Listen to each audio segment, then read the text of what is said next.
जय हिंद बच्चों, मैं सोनू प्रसाद स्वागत करता हूं आपको अपने चैनल डिवाइन एजुकेशन पॉइंट पर। आइए आज विलेन चैप्टर से संबंधित एक बहुत ही बेहतरीन टॉपिक हम लोग करने वाले हैं जिसका नाम है मूल प्रभाज। ठीक, मूल प्रभाज करने वाले हैं हम लोग। ये मूल प्रभाज होता क्या है? विलेन की सांद्रता वाला टर्म आप लोगों ने कुछ पढ़ रखा होगा, उसी में से एक टर्म है मूल प्रभाज। ठीक, आइए देखते हैं ये मूल प्रभाज होता क्या है। तो मूल प्रभाज क्या लिखा? किसी अवयव के मूलों की किसी अवयव का मूल प्रभाज उस अवयव के मूलों की संख्या, यानी कि जिस अवयव का मूल प्रभाज निकालना है उस अवयव के मूल की संख्या। ठीक, उस अवयव के मूलों की संख्या तथा विलयन में उपस्थित कुल मूलों की संख्या। विलयन में विलय भी होगा और विलायक भी होगा, तो उन दोनों के मूलों की संख्या अर्थात कुल मूलों की संख्या के अनुपात के बराबर होता है। ठीक है, अब इसे लिखते कैसे हैं? तो इसे लिखते हैं एक्स के, जैसे मान लीजिए कि अगर विलयन आपके पास दो प्रकार का विलयन है, विलयन अगर आपके पास है तो उसमें एक अवयव होगा विलेय। एक अवयव क्या होगा? विलेय। क्या बोलो? तो एक अवयव है आपका अवयव ए,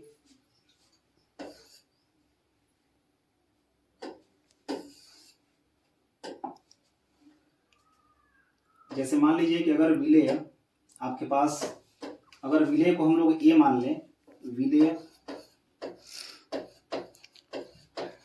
विलेय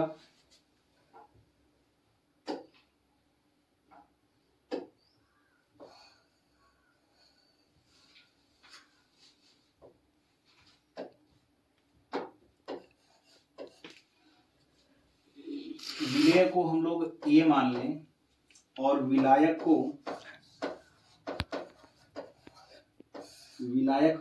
को हम लोग मान लें बी। तो इस दशा में अगर आपको विलेय का मूल प्रभाज निकालना है तो विलेय का मूल प्रभाज बराबर लिखेंगे हम लोग क्या? एक्स ए। विलेय का मूल प्रभाज को डिनोट करेंगे हम लोग एक्स ए से, एक्स ए। और इसी प्रकार अगर विलायक का मूल प्रभाज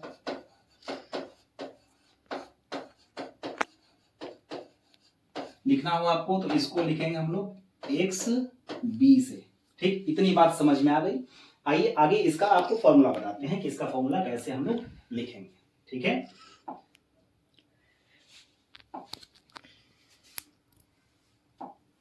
देख, अगर हम निकालना चाहें विलेय का मूल प्रभाज,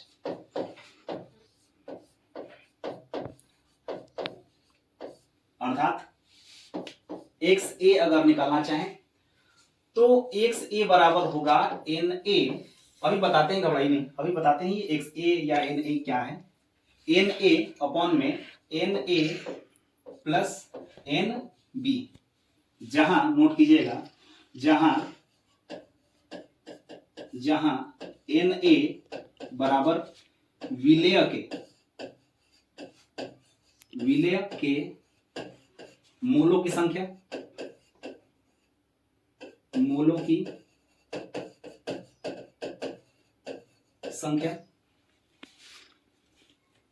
एन बी बराबर विलायक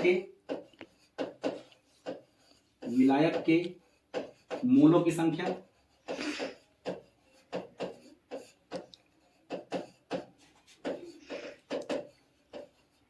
विलायक के मूलों की संख्या।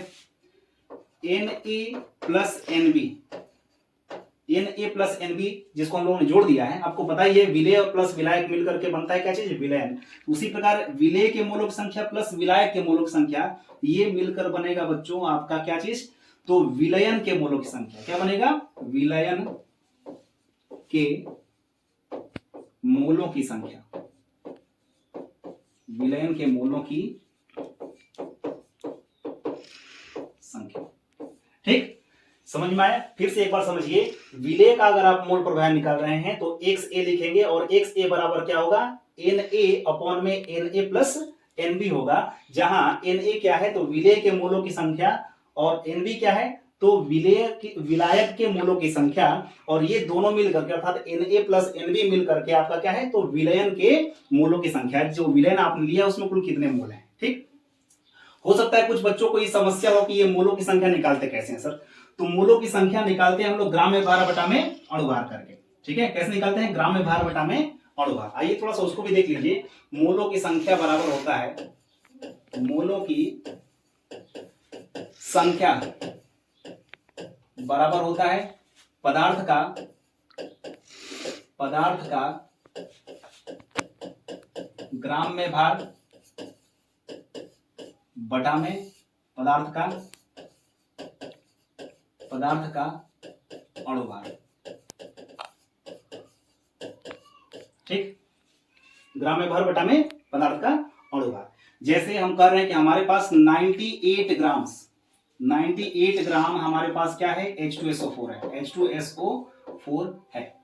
ठीक है, 98 ग्राम हमारे पास H2SO4 है। तो इस 98 ग्राम H2SO4 का आप निकाल कर बताइए मूलों की संख्या कितनी होगी। तो 98 ग्राम H2SO4 के लिए मूलों की संख्या निकालने के लिए क्या करना पड़ेगा, सबसे पहले H2SO4 का हम लोग को निकालना पड़ेगा, क्या चीज, अणुभार निकालना पड़ेगा।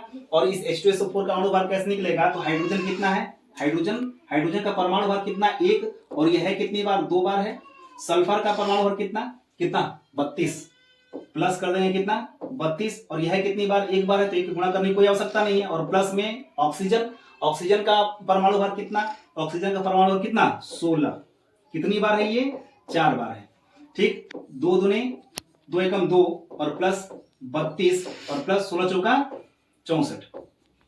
ठीक है, जोड़िए इसको, 4 2 6 2 8 और जोड़ लेंगे इसको 6 और 3 9, 98 इसका आ गया क्या चीज आपका, 98 आ गया आपका पदार्थ का अणुभार। अब पदार्थ जो दिया था उसका ग्राम में भार कितना दिया है, 98, यानी कि मूलों की संख्या अगर n निकाले हम लोग तो क्या हो जाएगा, 98 अपॉन में इसका अणुभार कितना आया है, अणुभार भी आया है आपका 98, अर्थात ये कट जाएगा, बचेगा क्या आपका 1 बचेगा।